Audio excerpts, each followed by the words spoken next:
আলহামদুলিল্লাহ, সমস্ত প্রশংসা আল্লাহ রব্বুল আলামিনের জন্য। দুরূদ ও সালাম ও শান্তি নাজিল হোক তার রাসূলের প্রতি সাল্লাল্লাহু আলাইহি ওয়াসাল্লাম।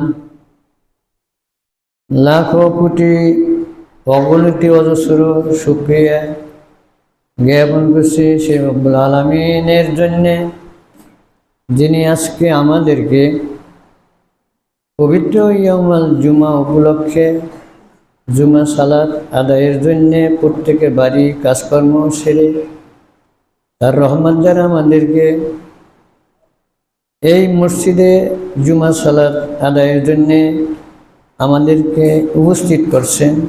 এটা আল্লাহর বিশেষ দয়া ও মেহেরবান, তাই শুকরিয়া আদায় করছি আলহামদুলিল্লাহ।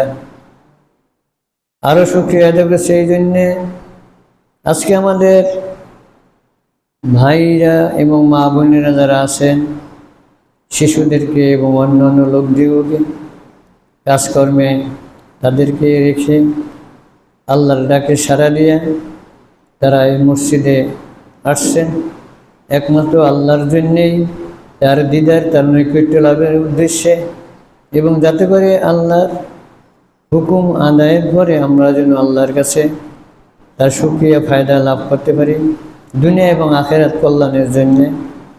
তাই এই উদ্দেশ্য নিয়ে আমরা আছি। আল্লাহ আমাদের প্রত্যেকের জন্য কবুল করে। আমরা সবাই বলে আমিন, আল্লাহুম্মা আমিন।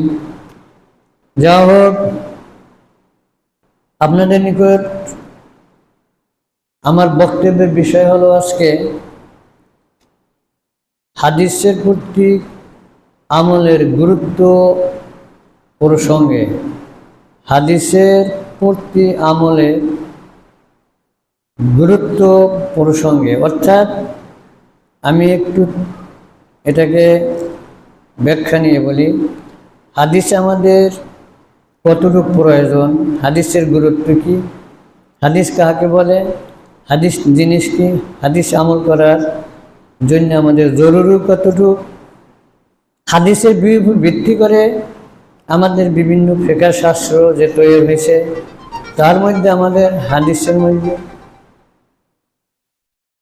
সংঘর্ষটা কি, কেন সংঘর্ষ, এর ভিতরে আমাদের আজকের মূল উদ্দেশ্য থাকবে মুস্তাহিদ কাকে কয়, ইজতিহাদ কি, মুকাল্লিদ কাকে বলে, মুকাল্লিদ কি, মুজাহাব কাকে বলে, মাজহাব কি, এই সমস্ত বিষয়ের প্রতি হাদিস কি বলেন, আল্লাহ রাসূল কি বলেন, কি ফয়সালা দিয়েছেন, সেই ফয়সালার দিকে উল্লেখ করে আমাদের কিছু আলোচনা। মা বোনদেরকে আমি বলছি, আজকের সাবজেক্টটা আপনাদের জন্য একটু কঠিন হয়ে দাঁড়াইবে, যেহেতু মুস্তাহিদ কাকে বলে আপনারা জানেন না, ইজতিহাদ কী জিনিস জানেন না, মুকাল্লিদ কী জিনিস জানেন না, মাজহাব কী জিনিস জানেন না, মাজহাব কেন কবে কীভাবে আসলো জানেন না, মজাহিব পালনের ব্যাপারে আল্লাহ এবং রাসূলের হুকুম কি তা জানেন না, জানলেও স্বাভাবিক কিছু। অতএব এগুলি যখন আমি বিস্তারিত কিছু আলোচনা করব, আপনাদের জন্য বোঝা একটু দুরূহ, অর্থাৎ সংকট একটু কঠিন হবে।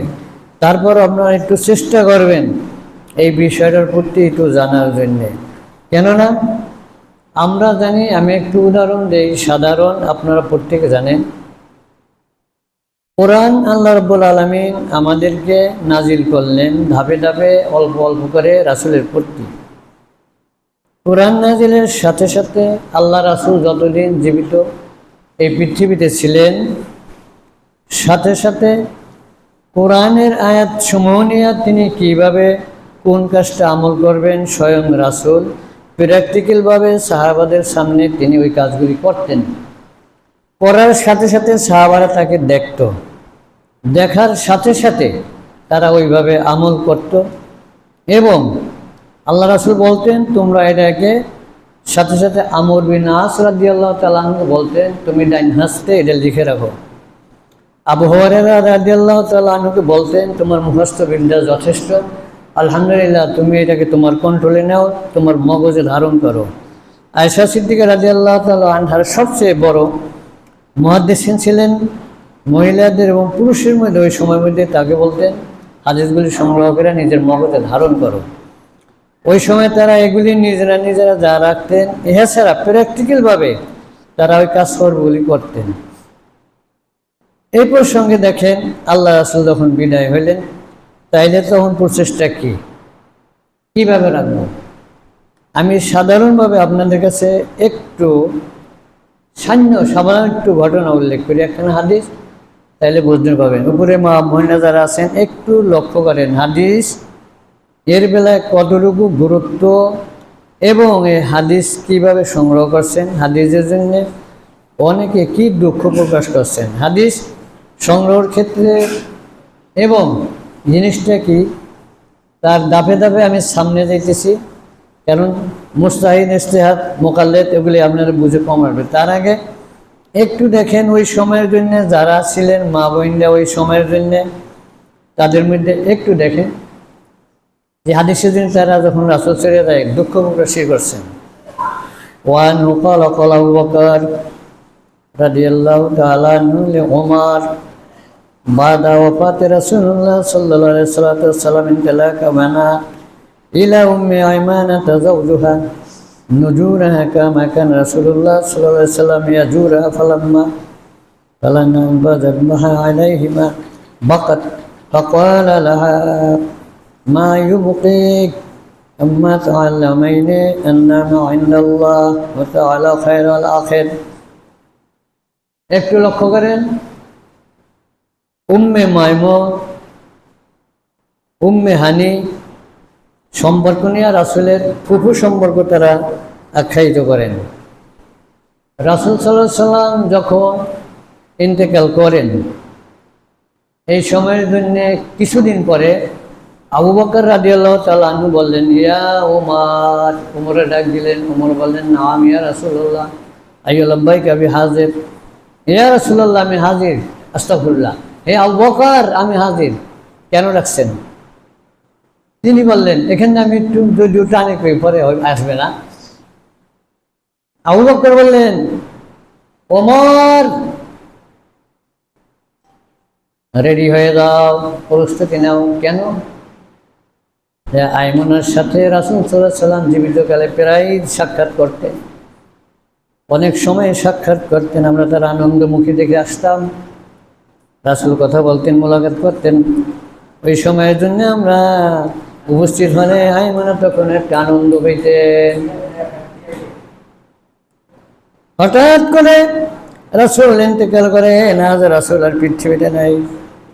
হে ওমর, চলো আমরা ওই আইমনের সাথে একটু সাক্ষাৎ করে আসি, কেননা তার হাল হকিকাত একটু জেনে আসি কি অবস্থায় আছেন।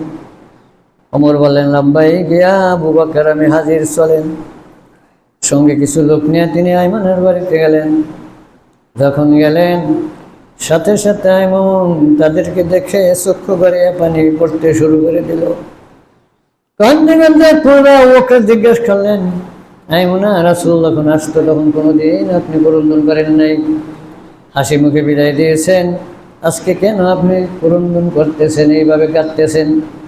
আইমনা বলে, আবু বকর শোনো, আমি কোনো দুঃখে কান্দি না বা আলমে চলে গেল এই সময়ের জন্য না, কিন্তু উস্কুত বিহাজা লোহাই হয়ে ফির দুনিয়া, আমি এই জন্যে কান্দি যে আজ থেকে ওহী বন্ধ হয়ে গেল। সুবহানাল্লাহ, আজ থেকে ওহী বন্ধ হয়ে গেল। কিন্তু সাথে সাথে যখন আল্লাহ রাসূল নাকি ওহী আসতো, ওহী দ্বারা উনি আমাদেরকে সংশোধন করতেন, উনি আমাদেরকে উত্তম দক্ষিণ মানে ডাইন বাবু তিনি শিখাইতেন। আজকে আমাদেরকে শিক্ষাটা কে দিবেন? এটা কোত্থেকে আসবে? এই বলে তিনি কাঁদতে শুরু করলেন, কারণ আজকে তো উপরের থেকে আর ফয়সালা আসার আর বন্ধ হয়ে গেল অন্যায়। এই জন্য তিনি কাঁদেন। সাথে সাথে তারা ক্রন্দন শুরু করলো। হাদিসের ব্যাপারে আমি যা বলতাম সেটা একটা মাঝখান থেকে একটু আপনাদের হাদিসের গুরুত্বটা নিয়ে, ওই সময়ের জন্য যারা মা বোনরা ছিল আমাদের মায়ের, তারা কি গুরুত্ব দিত এই দিকে লক্ষ্যর জন্য আপনাদেরকে এই মাঝের থেকে একটু শুনাইলাম। তাহলে এখন আমরা বলতেছি যে হাদিসের সংঘর্ষ কি ফিকহের সাথে। হাদিস কাকে বলে আপনারা জানবেন? আমরা শুধু জানি যে হাদিস আসলে কথা, মুখের কার্যকর কথাকে হাদিস বলে। হাদিস শুধু এটুকুই নিয়ে বিস্তারিত না, আর আমরা জানি যারা যে কিরে উনি একটা হাদিস বললো, উনি একটা হাদিস বললো, আবার শুনি যে হাদিসের কিতাব ওই একটা বুখারী হাদিস, মুসলিম হাদিস, তিরমিজি হাদিস, নাসাই হাদিস, আবু দাউদ হাদিস, মিশকাত হাদিস, বিভিন্ন হাদিস, আবার একটা কথা বলে এটা হাদিস। কিন্তু হাদিসের লিপিবদ্ধ পুস্তক আকারে যত হাজার যতটি একাত্ম করার পরে যে লিপিবদ্ধ করে ধারণ করলো ওটা হইলো হাদিসের কিতাব। আর হাদিস হলো প্রত্যেকটা রাসূলের কথা কার্যকলাপ মধ্যে যা বলে সেটা। হাদিস 3 প্রকারের ভিতরে আল্লাহ রাসূল বিভক্ত করছেন এবং সাহাবারা বলছেন, সেটা আমরা জানি। প্রথমে একটু আমরা জানি না, একটু বললেন এই দিন একটু কঠিনে দাঁড়াইছে, তোমরা একটু খেয়াল করো। হাদিসে কৌলি 3 ভাগ, হাদিসে ফি'লি, হাদিসে তাকরিরি। যেই কাজটা রাসূল সরাসরি মুখে বলছেন, হে সাহাবারা আমার উম্মতগণ তোমরা এই কাজটা এইভাবে করো, এটা হলো তার বলার একটা হাদিস, করো এই কাজটা এইভাবে করো। এভাবে কি তাহাজ্জুদ বিহালাফি তাহর, তোমরা ওযু করো পবিত্রতার জন্য। কিভাবে করো? আমি যেভাবে করি এইভাবে করো। বিসমিল্লাহ শুরু করো, বিসমিল্লাহ বলে শুরু করো, ওযুর শেষে তাশাহুদ করো। তাহলে একটা প্রসেস তিনি বললেন, তাহলে ওইভাবে করলো। আর একটা হলো ফেলি, অনেক সময় রাসূল কাজগুলি করতেন, সাহাবারা দেখতেন যে রাসূল ওই কাজটা করতেছে, কে নিয়মে করতেছে। আনাস রাদিয়াল্লাহু তাআলা আনহু বলেন, আমি একবার রাসূলের সামনে আসলাম ওযু কিভাবে করে সেটা দেখার জন্যে। ইতিমধ্যে দেখলাম যে রাসূল সাল্লাল্লাহু আলাইহি সাল্লামের ওযু শেষ পর্যায়ে মাথা মাসে করে। কিভাবে মাসে করল? তিনি বললেন যে 2 হাতে পানি নিয়ে জড়াইয়া তিনি সামনের কপালের চুলের গোড়া থেকে শুরু করে পিছনের শেষ পর্যায়ে নিলেন। শেষ পর্যায় থেকে আবার তিনি হাত মিলিয়ে ওইভাবে সামনের দিকে আনলেন। আনার পর হাত ছেড়ে দিয়ে শাহাদাত আঙ্গুল 2 কানে দিলেন। 2 কানে দেওয়ার পর বৃদ্ধ আগুন দিয়ে আঙুল মুসল করলেন। আসে গেল, এইভাবে তিনি করলেন, প্র্যাকটিক্যাল তিনি দেখলেন। কিন্তু এখন দেখেন সংঘর্ষটা কি? ফিকার ভিতরে মাযহাবের ভিতরে হইল তোমাদের আঙ্গুল মাথাটাকে 3 ভাগ অথবা 2 ভাগ করো। 2 আঙ্গুলকে 3 আঙ্গুল সামনে নিয়ে 2 আঙ্গুল মুষ্টি করো। 3 আঙ্গুল দিয়ে অর্ধ মাথা নেও, 4 আঙ্গুল মিলাইয়া পাশের দিকে অর্ধেক আনো, অর্ধেক অর্ধেক করে মিলাও। আচ্ছা, এই যে অর্ধেক নিল, এখনই মাযহাব হলো অর্ধেক নিলেই বা অর্ধেক দিলে তার হয়ে গেল, পিছের থেকে আনলো। কিন্তু আল্লাহ রাসূল করলেন এইভাবে পুরাটা, আর করলেন পুরাটা। আল্লাহ রাসূল ঘাড় মুছে করলেন না, কখনো ঘাড় মুছে করেন নাই। কিন্তু আমাদের ফিকহ শাস্ত্র ছিল ঘাড় মুছে করো। এই যে ঘাড় মুছে করো, এটা ভিতরে একটা বিরাট সংঘর্ষ হইল না, যে এটা কোনটা করা যাবে কোনটা করা যাবে না। হাদিসের সাথে আমরা ফিকহের সাথে সংঘর্ষ। কিন্তু এখানে একটা বিষয় লয়ে, সেটা আমাদের জাননীয় যে ইমামগণ ছিলেন 4 ইমাম, আর ইমাম ছিলেন না, হানাফি, শাফি, মালিকি, হাম্বলি। ইমামদের সাথে সংঘর্ষ নাই, সংঘর্ষ হল মুযহাবের সাথে। ইমামদের সাথে সংঘর্ষ নেই কেন? এই জন্য প্রত্যেক ইমামে যখন কোনো একটা মাসলা দিতেন তারপরেই বলতেন এই মাসলাটার ভিতরে আমার সাক্ষ্যবিহী, অর্থাৎ সন্দেহ জাগতে পারে। যদি আমার এই মাসলার মধ্যে কোনো ত্রুটি থাকে তাহা হইলে যদি তোমাদের সামনে হাদিস এসে যায় রাসূলের, তাহলে ওই সময়ের জন্যে আমারটা বাদ দিয়ে রাসূলেরটা করো। কেননা ইজা সাল হাদিসু ফাওয়া মুযহাবি, কিন্তু রাসূলের যে সহিহ হাদিস সেটি আমার মুযহাব, এই তো বলছেন না। তাইলে এখন ইমাম যারা ছিলেন 4 ইমাম, তারা এই কথাগুলি ভেঙে আমাদেরকে স্পষ্ট করে বলছেন। কিন্তু মুযহাব যারা বলছে ধরছেন, তারা যেমন এটাকে মান্য নিতেছে না। ধরেন এর একটা আমি দেখাই, আমি মূল যাইতেছি।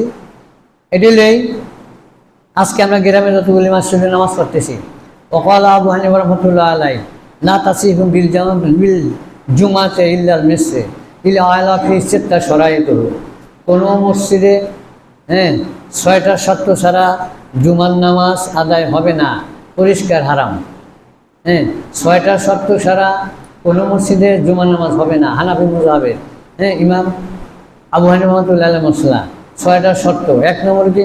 উতলুবুল মিসরে, 1 নম্বরে ডাক দিতে হবে, ডালিকান দিয়ে হ্যাঁ, ডালিকান্দি শহর পাকা মসজিদ, ডালিকান্দি শহর জামে মসজিদ, ডালিকান্দি শহর এমুক মসজিদ, শহর নাম যে পর্যন্ত তার উল্লেখ মুখে না আসবে এ পর্যন্ত ওই মসজিদে নামাজ হবে না, 1 নম্বর। 2 নম্বর, ফিল ইমাম আর রায়েস, ওখানে ইমামতি করতে হবে। এখানে চেয়ারম্যান যে আছে সে, মেম্বার যে আছে সে, অন্যকে ইমামতি করলে জুমার নামাজ আদায় হবে না। আপনি এই চেয়ারম্যান মেম্বারগুলো যদি আইন না মাত্রা ঢুয়ে ভেঙে যান, খুঁজো করতে পারবো না, আইব কেউ ইমামতি করতে, হ্যাঁ, নাইলে হবে না, আনতেই হবে, নাহলে জুমার নামাজ হবে না। 3 নম্বর হলো কচিগুলি, কি দেবে কি হাজার বাইতে আদার, হ্যাঁ, তরফ যেখানে কচি গলি আছে, কচি গলি আছে যেখানে, যে শহরে এদিক এদিক, ওইটা থাকতে হবে। কচিগুলি আমাদের গ্রামে এখানে কচিগুলি এই বুকুর থেকে। 4 নম্বরে যেটা আছে, হ্যাঁ, সেটা হইল কারেন্ট সমস্যা, যেরকম বলি, যে কোনো জিনিস দরকার হলেই পাওয়া লাগে। একটা লোক মারা গেলে দাফানে কাপড়টা পাওয়া যায়, কাফানে কাপড় পাওয়া যায়, এরকম স্থান হইতে হবে। ধরলাম এটা হাতে ঢালি দোকানে এনে রাখলো, কিন্তু হ্যাঁ, ওগুলি কচিগুলি পাইব কোথায়? হ্যাঁ, পঞ্চম হইল এই আপনার রাস্তাঘাটের অপ্রতুলতা, কোনো খাল পাড়ে পুল পাড়ে হইতে হইলে সেখানে যাওয়া হবে না, কাদা পানি যদি কিছু থাকে সেখানে জুমার নামাজ হবে না। হ্যাঁ, এটি হইল তাদের আরেকটা হইল। আর একটু হইল এইটা আমরাও বলি যে অসুস্থ অন্ধ যেহেতু এমনি হাদিস আছে যারা আসতে পারে না, তাহলে এই শর্তগুলো নিয়ে এখন দেখতে হবে না। ওয়াকাল আবু হানিফা রাহমাতুল্লাহ আলাইহি, তিনি বললেন আমার একটা কথা শোনো, এরপরে উতরুক বিল কোরআনে খবর মুহাম্মদ সাল্লাল্লাহু আলাইহি সাল্লাম ইজা সাল হাদিসু ফাহুয়া মুজাহামি, খবরদার আমি যে কথাগুলি বললাম এ কথা তোমরা আমল করবে না। যদি দেখো আমাদের মুহাম্মদ সাল্লাল্লাহু আলাইহি সাল্লামের কোনো হাদিস আমার কথার বিপরীত হাদিস পাওয়া যায়, তাহলে ওইটা আমারটা ক্যান্সেল, ঠিক মেরে ফেলাই দাও। আচ্ছা, এখন তারা দেখেন আমাদের পূর্ব থেকে আপনাদের এই যে তোমার দাদা, আমার বাবাই, আরও যারা ছিল তারা কোনোদিন জুমার নামাজ গ্রামে পড়ে নাই, কেননা মুজাহাবে জায়েজ নেই। কিন্তু এই জবাবটা কে দিব? আল্লাহ রাসূল বলেন, দেখেন তুরুক্তু বিহা সলাতুল জুমা, 1 ওয়াক্ত নামাজ যদি একদিনের কেউ যদি কি করে জুমার নামাজ ছেড়ে দেয় পড়তে আসার পরে, বিনা কারণে, অসুস্থতার কারণে, কোনো বিপদের কারণে, হ্যাঁ, যদি ছাড়ে তাহলে দোষ নাই। ছাড়া যদি কিছু না থাকে ছাড়লো, তাইলে কি হাস্যতবি আব্দুল্লাহ বিন ওবাই নাউযুবিল্লাহ, তার জাহান্নামের সাথে আব্দুল্লাহ বিন ওবাইয়ের সাথে তার হাসর হবে। তাতে আল্লাহ রাসূল বলে আমি এই বিষয়ে কিছু জানি না। তাইলে এই যে তারা জীবন নামাজ করে নাই কিন্তু বড় আলম ছিল, তাদের উপায়টা কি হবে? তাহলে আমরা কেন করি? দেখেন বাবুল জুমা প্রথম কবদা আব্বাস রাদিয়াল্লাহু আনহু থেকে প্রথম হাদিস, হ্যাঁ, ইজা নুদিয়াল সালাতি মিন ইয়াউমিল জুমা ফাসাউ আলা যিকরিল্লাহি ওয়া যারুল বায়া, ইয়াউমাল যেদিন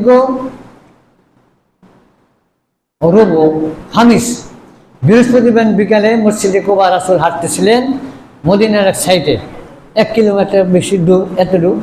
ওই মসজিদে কুবা হাঁটার পরে এই আয়াতটা এসে নাজিল হয় যে নবী আপনার জন্য জুমার নামাজ ফরজ করা হলো, আগামী দিন জুমার নামাজ পড়েন দলবদ্ধভাবে, সবাইকে নিয়ে জানান। আল্লাহ রাসূল নতুন নামাজটা পরদিন সবাইকে সাহাবাতে জানান, হে সাহাবারা শোনো, আজকে আয়াত নাজিল হয়েছে, আজকে জুমা পড়তে হবে। সর্বপ্রথম জুমা বললেন কি আদাউল জুমাতে মসজিদে নববী, অবাদাল জুমা, হ্যাঁ, মসজিদে গাড়িয়া হাজাফিল বাহরাইন, মসজিদে নববীতে আদায় করলেন রাসূল সবাইকে নিয়ে। এমন টাইমে নামাজের শেষে বাহরাইনের থেকে 2 জন আগত লোক, আসরা গ্রামের লোক, গ্রামের জুমা নামাজ হয় না মুজাহাবের মতে, কিন্তু হ্যাঁ কি গেল বাহরাইনের আসুরা গ্রামের 3 জন লোক উপস্থিত ছিল ওই দিন রাসূলের প্রথম জুমায় উপস্থিত।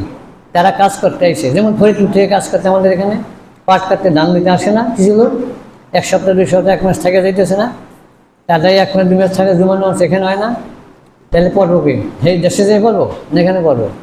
কিন্তু ওই দিন হঠাৎ করে যারা ওই বাহরাইনের লোক ছিলেন আসুরা গ্রামের, তারা রাসূলকে বলে, ইয়া রাসূলুল্লাহ, আমাদের একটা অবজেকশন, যে কথা যে কি, আমাদের বাড়ি হলো বাহরাইন, আসুরা গ্রাম, আজকে আমরা বিকেলে চলে যাব, আগামী জুমা আমরা সেখানেই থাকবো। ছোট্ট একটা গ্রাম আমাদের, ওখানে বাড়ি পল্লী মহল, এবং এখানে এখনো কাফের আছে, আগামী জুমা আমরা কি করব আপনি একটু বলেন। তখন বললেন 3 জনও যদি হয় আলা মহলে কারিয়া, বুখারী প্রথম জুমার বাবের হাদিসটা, 3 জন হলো তোমরা সেখানে জুমা নামাজ আদায় করতে হবে, এটা হলো ফরজ। হ্যাঁ, কিন্তু তাইলে আল্লাহ রাসূল বলল 3 জন হলো ওই মহল ওই গ্রামে জুমা আদায় করতে হবে। আর মুজাহাবে বলছে না, কি হইতে হবে? শহর হইতে হবে, পল্লী হবে না, শহর হইতে হবে। ইমাম শাফিঈ রহমাতুল্লাহ আলাইহি বলেন অন্তত 40 জন লোকজনই মসজিদে আসে এমন হইতে হবে, নাহলে ওনাদের দল্লাভ কাছাকাছি আছে, 40 জন সব মুসলিম সবখানি হয়। কিন্তু আপনি ওই বাকি 6টা পাইবেন কই? এখানে চেয়ারম্যানদের আনিয়া ইমামতি করাইতে পারবেন? নাহলে করলো একটা মসজিদে, আর একটা করবো কে? ওখানে চেয়ারম্যান কয়জন, মেম্বারে কয়জন থাকবো? মসজিদ তো আছে আরও বেশি। হ্যাঁ, 9 ইউনিয়নে 9 ওয়ার্ডে 9 জন মেম্বার, মসজিদ আছে 9 দোকানে 18টা নিচের পক্ষে। তাহলে 18 জন মেম্বার, একজন কেমন পরে আবার এখানে পড়াইব? হ্যাঁ, বা একজন চেয়ারম্যান ওখান থেকে এখানে পড়াইব। কিন্তু এই বেলায় এরা এইটাকে মানে না। কিন্তু আর এক বেলায় যদি বলি তখন মানে, এই মসজিদে ঢুকেও 2 রাকাত নামাজ পড়ো না, এই মেয়ে ওটা কি পড়া ফরজ নেই, তাই দুশ্মন বলো রাসূলের তরিকা মতো নামাজটা রফায়ে দেন সহ এইভাবে পড়ো না কা, এই মেয়ে ওইটা একটা ফেতনা। হ্যাঁ, আচ্ছা আমি একটা কথা বলেন তো, ভালো করে একটু উত্তর দিন, আমার কথা সাবজেক্টে আসেই নেই, এগুলি নিয়ে আমি পূর্ব আবার বলতেছি, শুধু ভূমিকাটা আগে আসেন না এই জন্য। আচ্ছা বলেন তো, আমি একটা দিই, রফায়ে দেন আপনি করলেন না, আরেকদিন করলেন না, এই 4টে মুজাহাব যার যেটা খুশি ওইটাই তো করবো না, এই তো নিয়ম।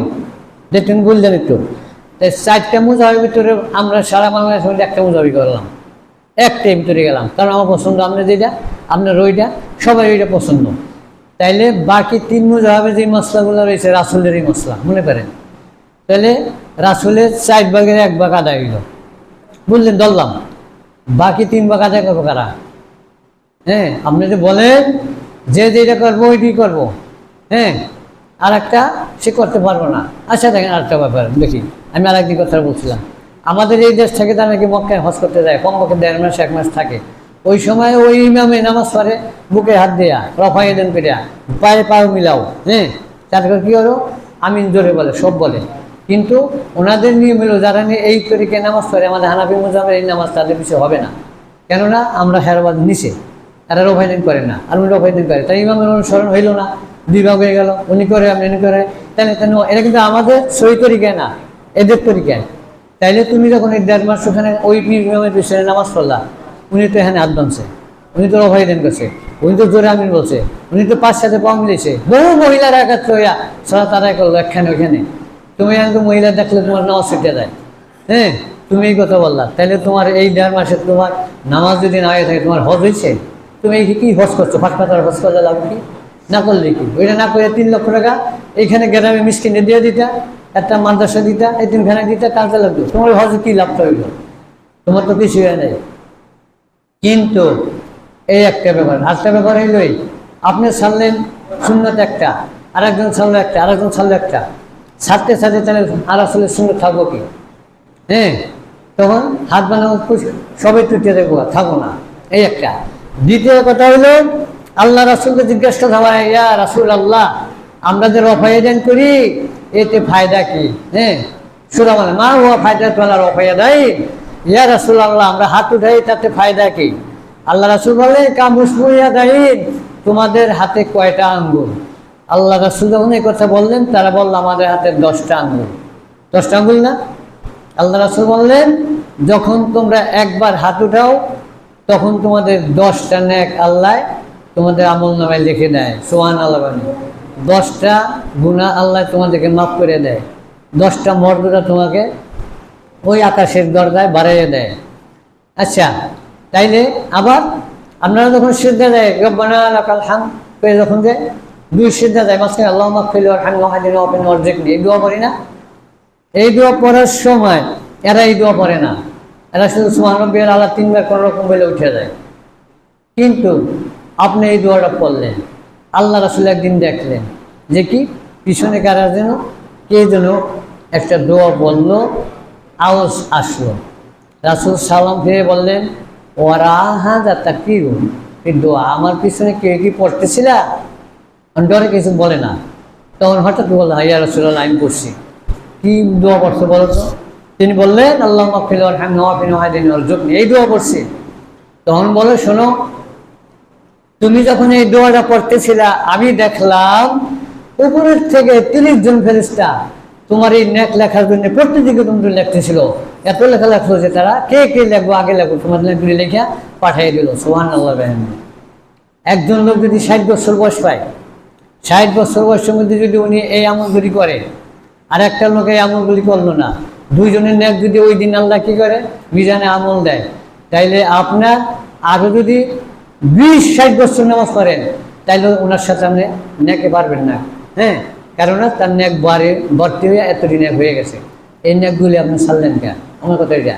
দ্বিতীয় কথা হইলো এই, আপনি বলতেছেন যে এটা একটা ফেতনার সৃষ্টি হয়। আল্লাহ রাসূল বললো এটা করলে তোমাদের এই সওয়াব, এই করলাম পায়ে পায়ে মিলে দাঁড়াও, তোমাদের সওয়াব কি? এই মজলিসের মধ্যে, এই সমাজের মধ্যে কোনোদিন তোমাদের ভাই ভাই বিবাদ ঘটবে না, কল্যাণকারী নাজিল হইতে থাকবে ততদিন, যতদিন তোমরা ভাই ভাই মিলে মিলে দাঁড়াও ততদিন আসমান থেকে তোমার রহমত কল্যাণ নাজিল হইতেই থাকবে। আর যখনই তোমরা ফাঁক করলা, ভাই ভাই তোমাদের মধ্যে বিচ্ছেদ ঝড়কা বিবাদ এসে উপস্থিত হইলো, মাই ভাই ভাই ভাই ভাই বোনে ভাই বোনে কাটাকাটি মারামারি শুরু হয়ে যাবে, এর মধ্যে আর কোনো পার্থক্য নাই। হ্যাঁ, রাসূল সাল্লাল্লাহু আলাইহি ওয়াসাল্লাম হঠাৎ করে একদিন দেখেন দুইজনের পার মাঝখানে ফাঁক। তিনি বলেন, এই সাহাবারা দেখো, ওই যে আমি দেখছি ছাগলের বরকির মতো তোমার পার ফাঁক দিয়ে ওই যে শয়তান আসা যাওয়া করছে, পা বন্ধ করো। আসে গেল এটা, আপনি এগুলি এটা করলেন না। আল্লাহ রাসূল বলে এই কাজগুলি করলে তোমার সওয়াব হয়, এই কাজগুলি করলে কল্যাণ লাভ হয়, এই কাজগুলি করলে আখিরাতের লাভ, এই কাজগুলি করলে দুনিয়ার লাভ, এইগুলি করলেন না। কিন্তু এই কথাটা বললো কে? রাসূল বলছে না। তা আপনি বললেন না, কেন করলেন না? করলেন না যে ফেতনা সৃষ্টি হয়। তা ফেতনাটা এখন সৃষ্টি করলো কে বলেন তো? আল্লাহ রাসূল করছে না? এইটা করতে কইছে কি? হুকুমটা দিছে কি? আল্লাহ রাসূল দিছে না? দুই সিজদার মাঝখানে দোয়া মারো, কে বলছে? আল্লাহ রাসূল বলছে না? রফাই দাও না তোমরা করো, আমি করি, কে বলছে? আল্লাহ রাসূল বলছেন না? সামিআল্লাহু লিমান হামিদা রব্বানা ওয়া লাকাল হামদ হামদান কাসীরান তাইয়িবান মুবারাকান, কে বলছে? আল্লাহ রাসূল বলছে না? এগুলি শিখাইলো আপনার আমার আমলগুলি বাড়ানোর জন্য। এমন এক টাইম হবে আমার উম্মত যেন কোনো একটা নেকের দিনে যেন সে নাকেস অর্থাৎ কম না হয়, এগুলি দিয়ে বাড়াইয়া রাখুন। হাম্মামান সাকুলাত মাওয়াজিনহু, আমার উম্মতের আমলগুলো যিনি বর্ধিত বাড়ি হইয়া পালাটা ওজন হয়ে যায়। সুবহানাল্লাহ। তাইলে আপনি করলেন বললেন কি এটা হইলো ফেতনা। তা ফেতনাটা বানাই এই যে দিল রাসূল। হ্যাঁ, তা ফেতনাটা বানিয়ে দিলে আমরা আরো কমিয়ে দিই, তাহলে আরো কমিয়ে যাও কি? 4 রাকাত যোহর 2 রাকাত করো, আরো কমিয়ে যাবে, ফেতনার দরকার নেই। তাই রাসূল যদি ফেতনা সৃষ্টি করে থাকে তাহলে ইসলাম দিল কে? কোথেকে আসলো? এগুলি কি? আসে গেল একটা কথা। আপনারা আসেন না বিলা ভূমিকা থেকে যে আমার সাবজেক্টে বলার কথা বলতে পারি নাই। হাদিস কোরআন সংঘর্ষ কি? হাদিস ফিকহ সংঘর্ষ। এখন দেখেন তো, আমরা যদি হাদিসকে অনুসরণ না করি কোরআনের আপনি কিছুই আমরা এরা বুঝবো না। একটু উদাহরণ দেই আপনাদের কাছে আমি। ট্রেনের ডাব্বা চেনেন তো সবাই, এখানে জানেন। ইঞ্জিল, কোরআন হলো ইঞ্জিল, হাদিস হলো ডাব্বা। ডাব্বা কেন হয় না কি কয়? চাউল। ইঞ্জিল কি? ইঞ্জিল হলে শুধু চালায়, মালপত্র নেয় কি ডাব্বার ভিতরে না? ইঞ্জিল যদি না হয় তাহলে ওই ডাব্বা কিছু নেওয়া যাবে না, নেওয়া যাবো? চলবো না। আর শুধু ইঞ্জিল যদি নেন তাহলে মাল সামানা কিছুই যাইব না, যাইব না। তাইলে এখন দেখেন আল্লাহ বহু জায়গায় কোরআনের মধ্যে সামান্যভাবে, হ্যাঁ, টেলিগ্রামের মতন অল্প সংক্ষেপে বলছেন। ওইটাকে যদি আপনার কি করবেন, হ্যাঁ, বুঝতে যান তাহলে হাদিস ছাড়া পারবেন না। যেমন কেমন? হ্যাঁ, আহাল্লাল্লাহু সাইদুল বাহার, কোরআনে আছে আহাল্লাল্লাহু, তোমাকে হালাল করা হলো, তোমাদের জন্য হালাল করলাম সাইদুল বাহার, দরিয়ার শিকার, মানে দরিয়ায় তোমরা মাছ ধরো, ওইটার ভিতর যা আছে তা শিকার করো। এখন দরিয়ার মধ্যে, বাহারের মধ্যে, নদীর মধ্যে, পানির মধ্যে, হ্যাঁ, সাপ আছে না, কাঁকড়া আছে না, তারপরে বিভিন্ন, হ্যাঁ, পেশাবে চাবি চাবি যেগুলো মানুষ ধ্বংস, এগুলি আসে না? তা আল্লাহ তো বললো তোমরা পানির মধ্যে যা আছে তা কি করো? শিকার করে খাও। তখন আপনি সাপ শিকার করতে পারবেন? তা এখন যে পানির ভিতর থেকে কি শিকার করে আমি খাইবো, এই জিনিসটা আপনি পাইবেন কোথায়? হাদিস ছাড়া পাইবেন না। কেননা আল্লাহ আবার বলছে সাথে সাথে ওমা আতাকুমুর রাসূল ফাখুযুহু ওয়া মা নাহাকুম ফান্তাহু। কোরআনের মধ্যে আমি বস্তু সংক্ষেপ দিলাম, এটা বোঝার জন্য বিস্তারিত এলা রাসূল থেকে নাও। যদি রাসূল থেকে না নাও, তার প্র্যাকটিক্যাল নাও, তাহলে তোমরা আবার এটা নিবা না। আচ্ছা, কোরআনে কোথাও নাই 5 ওয়াক্ত নামাজ, এইভাবে রুকু দাও, এইভাবে সিজদা দাও, এইভাবে সুবহান রাব্বিয়াল আলা, সুবহান রাব্বিয়াল আযীম পড়ো। কোরআনে আছে ওয়াকিমুস সালাত, নামাজ পড়ো। কিন্তু নামাজটা কিভাবে পড়বেন, এটা নিবেন কেমনে? হ্যাঁ, এটা যদি নিতে হয় পড়তে হয়, তাইলে সর্বপ্রথম 2 রাকাত সালাত নাযিল হয়েছিল মক্কার কাবাগরের মাঠের মধ্যে। সেটা কি? সালাতুল জোহর 2 রাকাত। জানেন তো, আম্মানি জিবরাইল ফি বাইতিল আতিক, জিবরাইল ফেরেশতা বাইতুল আতিক কাবাগরে এসে উপস্থিত। দেখেন একটু সামান্য হবে। আসার পর রাসূল বলেন, ইয়া রাসূলুল্লাহ, আপনার জন্য 2 রাকাত সালাত নাযিল হয়েছে, আসেন উযু করেন। কোথায়? আলাফি জমদম, দমদমে আসেন। নিলেন, নিয়ে বলেন বিসমিল্লাহ বলেন। তিনি কি হলেন? বিসমিল্লাহ বললে উযু শুরু করলেন। কে? জিবরাইল। জিবরাইল আনাফি মুআল্লিমু ফি তালিবিল ইলম আলা রাসূলুল্লাহ সাল্লাল্লাহু আলাইহি ওয়াসাল্লাম। জিবরাইল হলেন ওস্তাদ, শিক্ষক, রাসূল হলেন তার শাগির্দ মানে ছাত্র। তিনি শিখাইলেন, বিসমিল্লাহ বলে শুরু করলেন। বিসমিল্লাহ বললে এইভাবে শুরু করে শেষ করলেন। শেষে কি করলেন? জিজ্ঞেস করলেন। শেষে কলমা শাহাদাত করলেন। আচ্ছা, শেষ হইল। এখন বললেন, ইয়া রাসূলুল্লাহ, উযুটা কেন করলেন? বলেন তো আপনি। আবার জিবরাইলকে বলল, হ্যাঁ, 2 রাকাত সালাতের জন্য আপনি পবিত্র হইলেন, তাই জন্য হইলে উযু ওই নিয়াই। অর্থাৎ আমি ওই সালাতের জন্য, 2 রাকাত সালাতের জন্য, নামাজের জন্য আমি উযু করলাম, নিয়ত করলো উযুর সময় না, হয়ে গেল। এখন বললেন কি?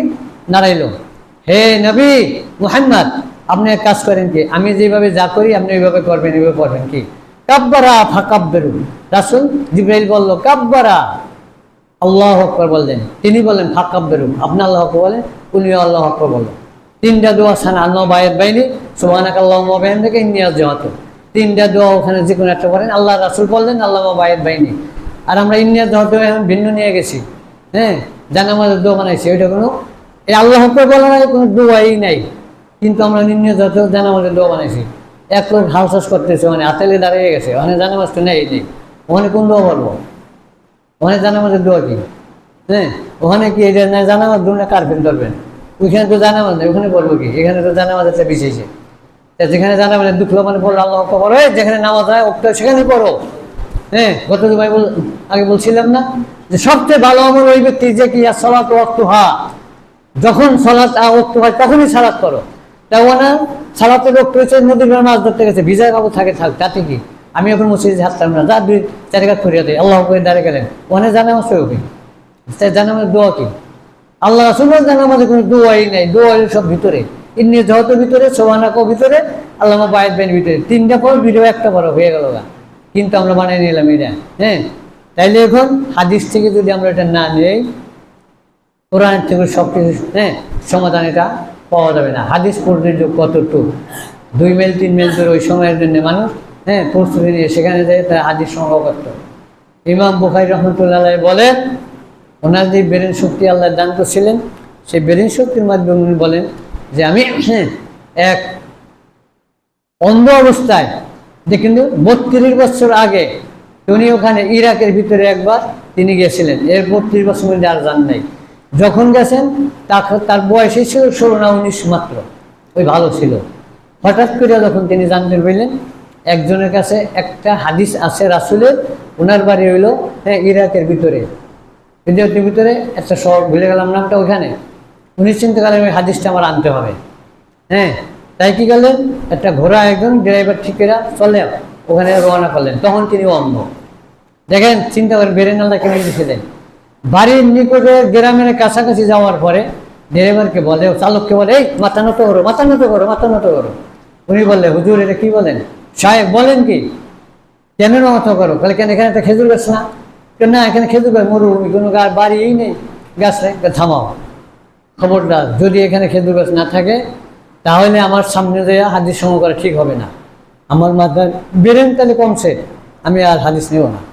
তখন বলো, দেখো তো তোমার আশেপাশে কোনো বাড়ি ঘর আছে কিনা? তিনি বললেন, হ্যাঁ, ওই যে দূরে একটা বাড়ি দেখা যায়।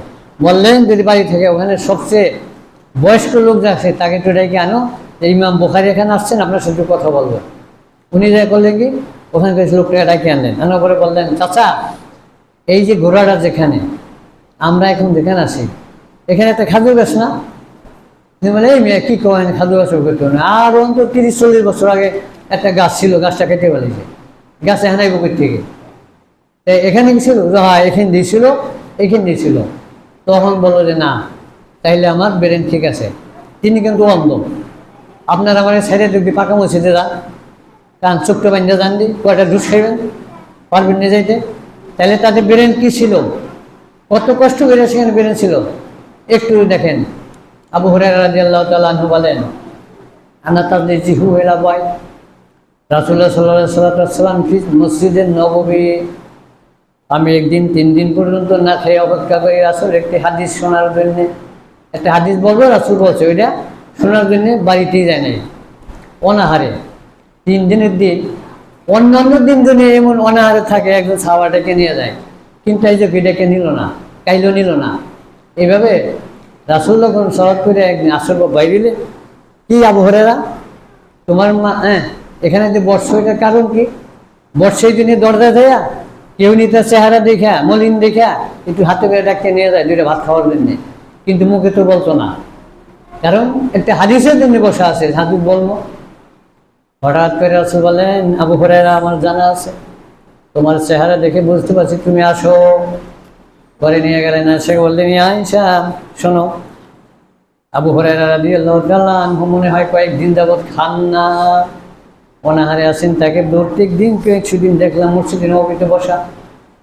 আয়েশা ঘরে যদি কিছু খানা থাকে তাকে নিয়ে দাও। আয়েশা বলেন, ইয়া রাসূলুল্লাহ, খানা বস্তু মুখে দেওয়ার মতো এমন কোনো কিছু নাই, একমাত্র যেটা তুমি হালিম, আপনার পড়শিরা 1 কাপ দুধ দিয়ে গেছে, এই দুধ ছাড়া আর কিছু নাই। 1 কাপ দুধ আপনার জন্য হাতিয়ে দিয়েছে, এই দুধ আছে, আর কিছু নাই। 3 দিন যাবো অপেক্ষা হাদিসের জন্য। দেখেন, এই যখন দিল, তখন রাসূল বললেন, আবু হুরায়রা একটা কথা আছে কি, তুমি যে রূপ অনাহারে আছো, ওইভাবে আপনাদের চোখ পাও, ওই যে পাহাড় দেখা যাইতেছে মদিনার পারে, কিছু লোক আছে, তাদেরকে ডেকে আনো। সুবহানাল্লাহ, কি তাদেরকে ডেকে আনো? আবু হুরায়রা বললেন, না দুধ 1 কাপ, আর ওখানে নাকি কিছু লোক আছে, তাদেরকে ডেকে আনতে কয়। এই জন্য রাসূল আমাকে কি জন্য ডাক দিছে? এটা খানা কি হবে? উনি যাই আনলেন, সব লোকগুলো ডেকে আনেন, সিরিয়ালে বসাইলেন, একটা হাদিসের জন্য অপেক্ষা। বসানোর পরে বললেন, হে আবু হুরায়রা, ডাইন দিক থেকে তুমি কাপের পেয়ালাটা খানা খাওয়াইতে শুরু করো। ডাইন দিক থেকে না আমরা খাওয়াই, আমরা এখন জানি কিছু, আগে তো জানা হতো না। যাও খানা খাওয়া কি গিয়ে ডাইন দিক থেকে, বর্তমানে কি 1 কিনার থেকে, মাছ থেকে এমনি খানা দিতে নেই, পার থেকে কিনার থেকে দিতে হবে। খানা যাইতে পানি হইল ডাইন দিক থেকে। তিনি দেওয়া শুরু করলেন, সবাইকে খাওয়াইলেন। খাওয়ানোর পরে শেষ করলেন, বললেন, আবু হুরায়রা তুমি খাইছো? যে না। তুমি খেয়ে নাও। কেন? এই আসলে আপনি খান। কেন? তুমি একটু খেয়ে নাও। আবু হুরায়রা খাইলেন। খাওয়ার পর বললেন, আবু হুরায়রা আরেকটু খাও। বলি, ইয়া রাসূলুল্লাহ, সামনে খাওয়ার মতো শক্তি আমার আর নাই, মানে খেতে খেতে পরিপূর্ণ হয়ে গেছে। তখন বলল, আবু হুরায়রা বর্তনটা কি করো, এবার তুমি বর্তনটা পরিষ্কার করো, কাপড় উঠাও। কাপড় উঠাইলেন। আবু হুরায়রা বললেন, আমি প্রথম ভাগে যেভাবে দুধের পেয়ালাটা আমি ঢেকে নিলাম, এই লোকগুলা খাওয়ার পরে আমি দেখলাম ওই দুধের পেয়ালাটা এখন সেই পরিপূর্ণ ভর্তি। সুবহানাল্লাহ। আবু হুরায়রা বলেন, ইয়া রাসূলুল্লাহ, এমন একটা সংবাদ অবশ্যই না প্রিয় সাহাবা, আপনার এই সুসংবাদটা কি আমি মদিনাবাসীকে দিতে পারি? বলেন, আবু হুরায়রা, যদি তোমার ইচ্ছা হয়, ভালো হয়, তাহলে যাও বলো। আবু হুরায়রা দৌড়ে আসলেন, মসজিদের নববীর পারে সাইডে গেলেন, যাই দেখেন বহু লোক সেখানে বসা। তারা বলে, এই শোনো একটা সুসংবাদ দেখি, আমাদের নবী রাসূল সাল্লাল্লাহু আলাইহি ওয়াসাল্লাম 1 পেয়ালা দুধ আজকে এতটি লোক ভরপুর তাদের পক্ষে খাওয়ার পরে, সুস্বাদু দুধ সবাই খাওয়া পরে, তৃপ্তিভাবে খাওয়ার পরে আবার সে পরিপূর্ণ রয়েছে। সুবহানাল্লাহ। তিনি বলেন, তোমরা কাম আব্বাতু বিহাদান নাফরা, তোমরা কতজনে খাইছো বলো তো? এর বলেন, রাসূল সব, রাসূল ব্যতীত আসবে 70 জন, এবং আমি আর রাসূল 2 জন। কয়জন? 1 কাপ দুধ আমরা 72 জনকে খাওয়ার পরে পরিপূর্ণ ছিল। সুবহানাল্লাহ। এরপর সঙ্গে তিনি হাদিসটা নিলেন, হাদিসের জন্য না খেয়ে রয়েছেন, 1 মাস 2 মাস দূরে গেছেন একটা হাদিসের জন্য, তারা যে ওই হাদিসটা অমুকের কাছে আছে, সেই হাদিস নিয়ে এনে সেটা আমল করার জন্য সেখানে তারা এত বড় দায়িত্ব পালন করছেন। হাদিস যদি আপনি এখন না ধরেন, এখানে একটা কথা আছে, এটা হলো কি, ইয়া আইয়ুহাল্লাযীনা আমানু আতিউল্লাহ ওয়া আতিউর রাসূল উলিল আমরি মিনকুম ফাইন তানাজাতুম বিশাইইন ফারুদ্দু ইলাল্লাহি ওয়ার রাসূল। আল্লাহ রাসূলকে বললেন, যদি 2 জনের সাথে মসলার সংঘর্ষ হয়ে যায়, দুইজনের সাথে যদি মাসলা, হ্যাঁ, এক ইমামে বলছে, আবু হানিফা রহমাতুল্লাহ বলছে কি, দেখেন তোমরা যদি উজুর পানি না পাও তাহলে ডাবের পানি উজু করো, তাজুরি না পাও তাহলে তরমুজের পানি উজু করো। হ্যাঁ, ইমাম শাফি বলছেন তা না, তোমরা যদি পানি না পাও তাহলে কি করো, মাটিতে হাত মারো, হাত মেরে কি করো, মোছা করো, উজু হয়ে গেল গা। আচ্ছা কোনটা পালন করবেন কোন? হ্যাঁ, তাইলে কি হয়েছে, ফাইন টানা যা তুমি শাইন, এইরূপ ব্যাপারে যদি সংঘর্ষ দুইজন লাগিয়ে যায়, হ্যাঁ, দরকার লাগিয়ে যায়, ফারুক দুহিল্লাহ, তাহলে রাসূলের দিকে ফিরে দাও। তাইলে রাসূল দিকে ফিরবো কোথায়? হাদিসে। হাদিসে কি বলছে? আল্লাহ রাসূল বলছে যদি তোমাদের অসুস্থ হয়, পানির অভাব হয়, দূরে যেতে হয়, এরূপ দারুণ হয়, তাহলে তোমরা তৈবম করে নাও, মাটি হাত দিয়ে নাও। তাহলে একজনের সাথে মিলে গেল, ইমাম শাফি বলছে তৈবম করো, তার সাথে মিললো, কিন্তু হানাফির সাথে মিললো না। এখন কি আপনি তরমুজ কাটতে যাবেন উজু করতে, ডাব পাড়তে যাবেন উজু করতে? পরিষ্কার দেখেন, হ্যাঁ, মুস্তাদ আবু হানিফা, হ্যাঁ, ফতুয়া স্বামী, ফতুয়া আলমগীরি, ফতুয়া কাজী খান, ফতুয়া দরমন্তা, ফতুয়া জালালুদ্দা, কুদুরি, সর্বেকায়া, হেদায়া, প্রত্যেকটা কিতাবে দেখেন তার আছে। এই পারবেন? সংঘর্ষ হয়ে গেল। সংঘর্ষ যদি হয় তাহলে হাদিসই ফিরতে গেছে।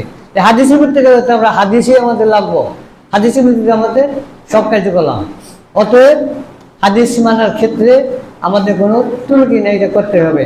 যা হোক, আল্লাহ আমাদেরকে প্রত্যেককে কোরআনের সাথে, কোরআন সামনে রেখা, কোরআনকে সামনে রেখা হাদিস মানা এবং আমল করার তৌফিক দান করো।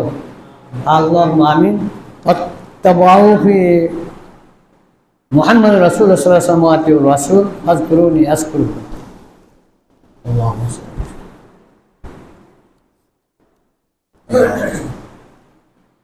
আলহামদুলিল্লাহ, ওয়াসসালাতু ওয়াসসালামু আলা মান লা নাবিয়্যা বা'দাহ। وقال النبي صلى الله عليه وسلم تركت فيكم أمرين لن تضلوا ما تمسكتم بهما كتاب الله وسنتي। আল্লাহ রাসূল বললেন মৃত্যুর আগ দিয়া, হ্যাঁ, সবাইকে দেখে গেলেন। এখানে একটু কথা আপনারা একটু খেয়াল করে শুনবেন। আমাদেরকে আল্লাহ রাসূল কি আমাদের রাখছে, আমরা দেরিতে আসুন মিলে বিস্তারিতভাবে একটা কথা যদি মিলে আনা হয়, সেই কথাটা বলতে চূড়ান্ত সুন্দর হয় এবং ওই কথাটা বুঝতে সুন্দর হয়। এখন মাঝখান জন্য কত বাদ দিয়ে এখান থেকে এখান থেকে এখানে আসলাম, তাতে আপনাদের তৃপ্তি হয় না, আমাদের বলারও, হ্যাঁ, জিনিসটা মিলতে হয় না।